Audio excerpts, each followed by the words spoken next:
Look at that damage.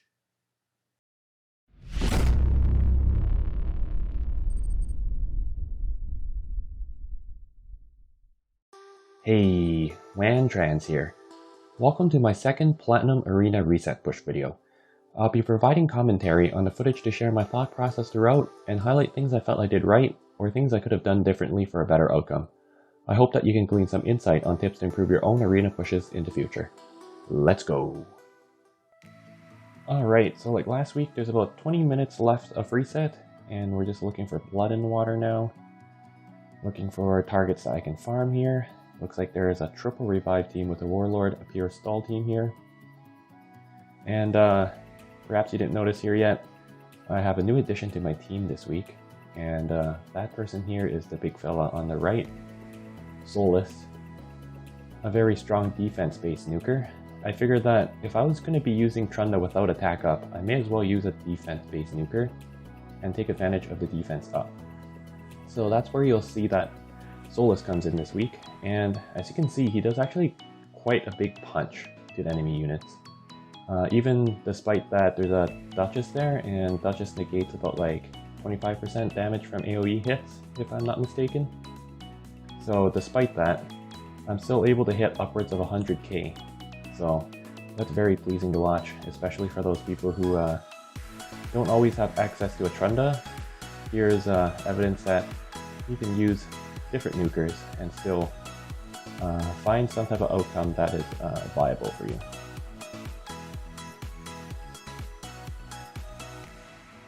So we're just scanning here for new opponents. A lot of same strategy like last week, because this week's defenses, there wasn't a lot of hegemons, so I noticed that I could still use the speed team based type of approach, whereby I'm using a Siphi as an opener to boost everybody's turn meter, provide speed up for everyone, and then I'll just delay the enemy's turn, skip their turns with Kymar Sweep, and then follow up with a strip and then a nuke. And then you'll see here that I'm using my Kymar Valkyrie combo, which I've done a showcase for in the past. And great, we're just against the enemy Valk team. The moment I see enemy Valk teams and Siphi, this is the team I go for.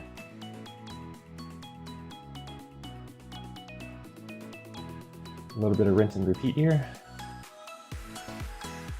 Fairly quick battle, 30 seconds or so. Essentially, at this day and age with the current meta, anywhere around like 20 to 30 seconds of a battle is very, very respectable.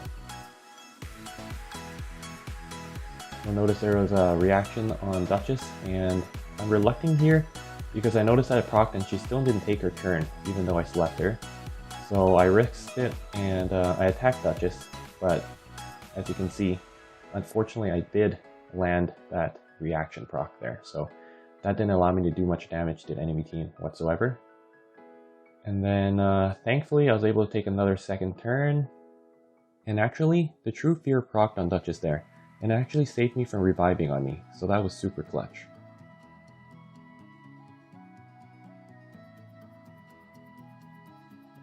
We'll continue to scan here, and then this week in particular, because you see that I'm using Solus and he's Void type, I'm actually not afraid to attack these Mountain King teams anymore. As I think you'll see here that I'm able to just full wipe them, and if not full wipe, fairly close, despite an ally protect from Necrit there. And then we'll just reset, rinse and repeat.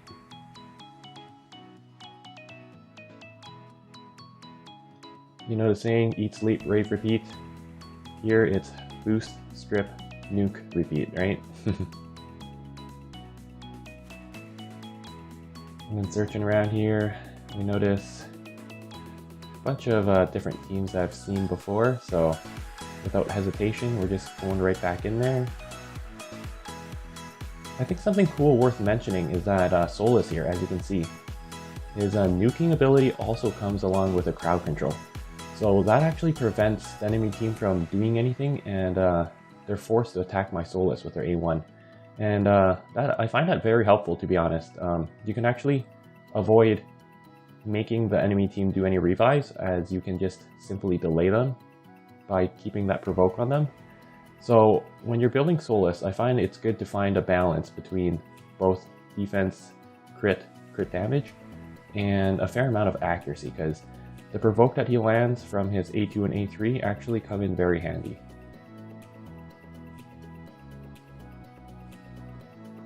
So again, my Kymar Valkyrie team against Siphi Valkyrie teams of enemy defenses.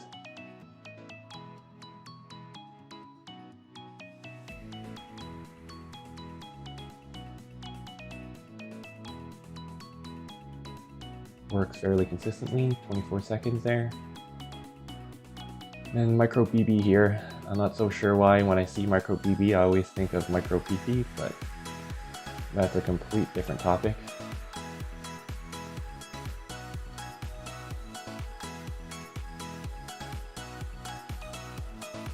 Looks like Kymar there managed to wake up Siphi before she had a chance to go, and that took the sleep off her. Now allowed Siphi to cut in, but as you can see, Solas is a monster. Quick 20 seconds there, not bad, not bad.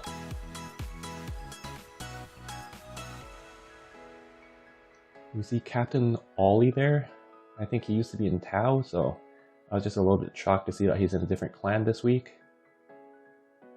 But we're just going to try Solas on him. It's a little bit risky, I would say, because Nekrit's Ally Protect kind of keeps the person that he's protecting alive when you're using Solas to attack. Because unlike Trundle's A2, you can't just snipe out the Nekrit and then have him die before the splash damage occurs on everyone else. So the other people are actually taking less damage because of that. And as you can see here, I run into a small issue where I already reset my cooldowns for my Solas A3. And I used it a second time again already. But the enemy team is still alive here, so it's becoming a very long battle. And this is probably where Solas is not as good, because he only has one reliable AoE on his kit. But regardless, I tank it out. I try to still not back out of this battle, because it looks like I can still force a victory here, because Duchess here is almost dead.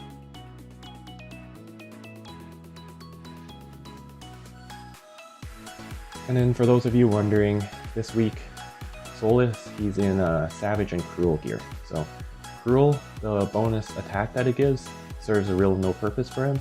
However, I just wanted as much ignored defense as possible from him. So that's the reason why I built him that way. And he's just awfully slow, actually. Of course, on purpose, as I want all the enemy team to go as much as possible before I drop my nuke on them.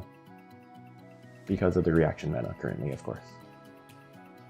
So very simply again, I see Kandrafon. I'm not scared this reset because I'm running Solas.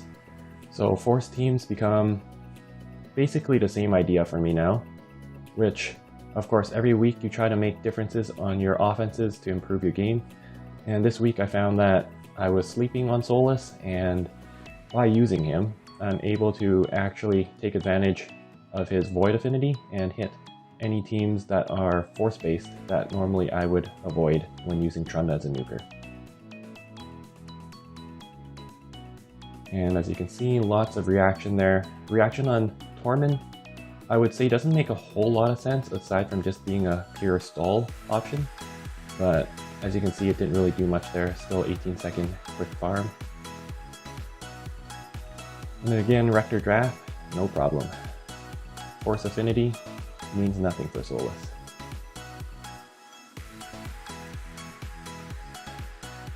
More reaction on Tormund. It's kind of weird. I guess the alternative would have been possibly to use somebody like Mountain King in the dwarf reaction.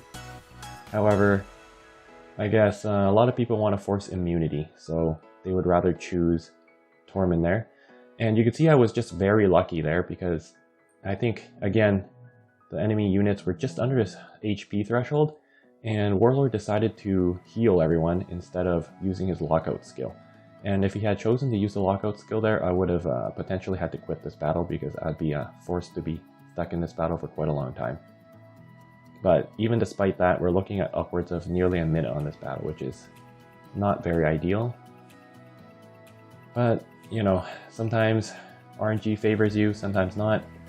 Take a quick look at my defense there, seems to be holding fairly well still.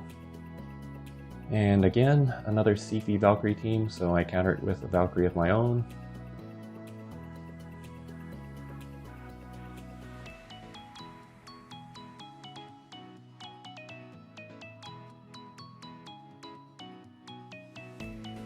This time I get the strip off. I believe they were running a more higher resistance Duchess last time I hit this person, but then possibly they changed it to a lower resist version and higher HP version, which, I mean, it's a fair switch.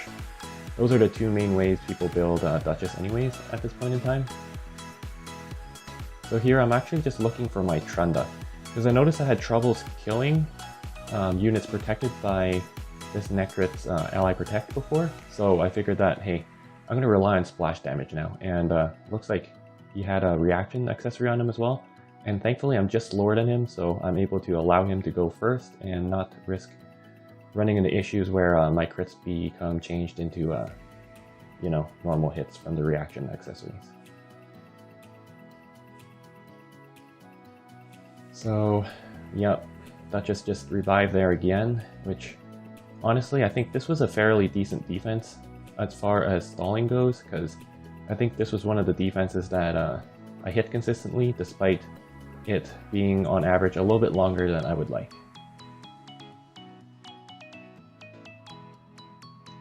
So again, I'm looking here, I see Candraphon, so I pull up my Soulless. Just a quick test to see how much damage I can do, because Sandlash here, her passive is nice in terms of keeping your defense alive if the nuker is more double nuker, like a double hit base. But if it's a large single hit base, then you're actually able to do enough damage to one-shot everybody. Then sometimes her passive is completely ignored and isn't really taken into consideration and doesn't actually get a chance to proc. So I wanted to test really how strong Soulless was and see if he's able to one-shot clearly through everybody before Sandlash here gets a chance to place her passive. And it turned out to be alright, but as you can see, still upwards around like 45 seconds for this battle, which is honestly a little bit on the slow side, so not ideal.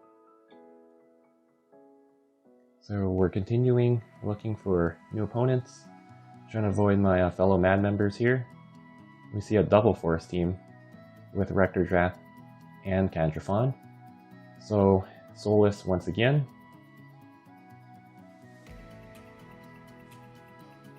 Lots and lots of reaction accessories, so I'm hoping that Duchess takes her turn here before my Soulless does. And as you can see, because I put defense down and attack down, mainly, on Candraphon, his damage is severely negated, so even though I'm running a Soulless that's so dang slow that their enemy Candraphon actually goes before him, the damage that he does to my team is actually very, very low. And I'm able to tank it just fine because of a combined attack down from him and a defense up from my Siphi across my team. So that's why I really like defense-based nuking strategies, because not only do you get increased sustainability on your offense team, you're still able to do sufficient DPS output. As you can see here, easily just tank that Candraphon again. And again, like I mentioned before, the provoke comes very, very handy for Soulless, or from Soulless I should say.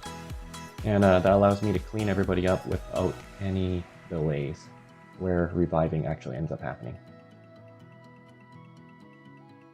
So again, we're hitting split here. Double Siphi, triple revive team.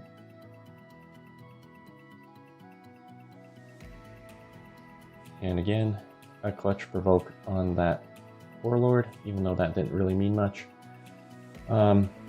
I think if I'm able to push a little bit more accuracy on my Soulless, which could be done with glyphs, I think he would have even more potential than he has currently, and I think he could be a very top tier Platinum Arena nuker. So about 5 minutes left now. I see a Gurgo here, and usually I'm afraid of Gurgos because I know everybody generally builds him in Swift Parry, and if he's actually able to survive and Swift Parry procs on him, then he could become an issue where he can strip everybody. However, I'm finding that because I'm running Solus, I have that Provoke on his kit, and people generally don't build very high resistance Gurgos, so I'm relying on that Provoke to actually proc on him, and that would actually save him from being able to use his free strip on me, even if Swift Parry procced on him. So I think that's another reason why the built-in Provoke on Solus's A3 and A2 becomes very handy.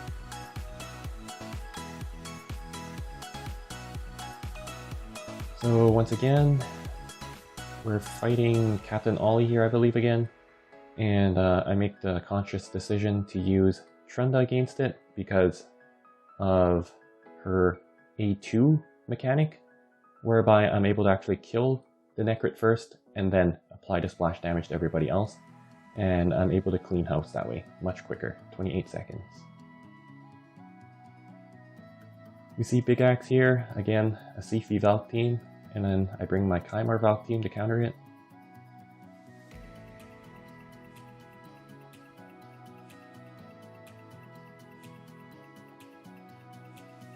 Surprisingly, the Valk survived there, but no big deal.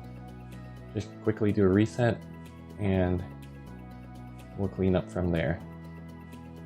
Although, the problem with Valkyrie, I guess, I should have just used her A1 there and not her AoE, because generally when you put all those counterattack buffs up on yourself, and if the enemy team has Valkyrie and they also have counterattack buffs, the animations that the counterattacks cause just are not ideal whatsoever, because it ends up delaying more than actually helps. So again, we see another Kandrifon team here. We're just going to use Solus again against it. And thankfully my Madame here is actually a tad bit quicker than him. I'm finding that if my Madame was actually a little bit slower, given this same circumstance, the Kandrifon would have been able to go ahead before me, and I would not have been able to land an attack down on him. And because of that, I think that maybe he would have been able to be a huge threat and do enough damage that my team could have been wiped. So I'm just glad that that wasn't the case for this time, and here you'll see I made the conscious decision to just use Solus A2 rather than A3 because I tried to knock out some of the revivers, because I don't think Swift Parry actually hit on them before, and potentially to have it on their kit, and that if I did not proc it beforehand, it could proc again and I could run into issues down the line. But thankfully it did not proc on me as I cleaned up there.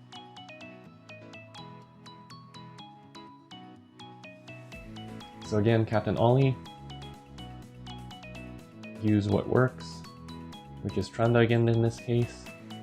Just hoping that Swift Parry procs less, but as you can see, Swift Parry tends to proc a ton on me, especially only during reset. So of course I'm used to it by this point, and I mean, it only delays battles about like 10 seconds more, so it's not a huge deal. And then we're able to clean up here once again. Running down to the last 2 minutes now of reset, and just trying to find quicker farm teams here, trying to push points up as much as possible.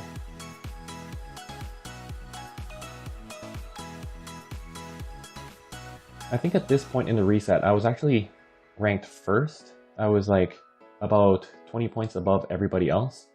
But as you'll notice that when I show my defense log later on, there was actually this specific individual who found a good counter to my defense, and he was able to really tactically attack me around the last 4 minutes.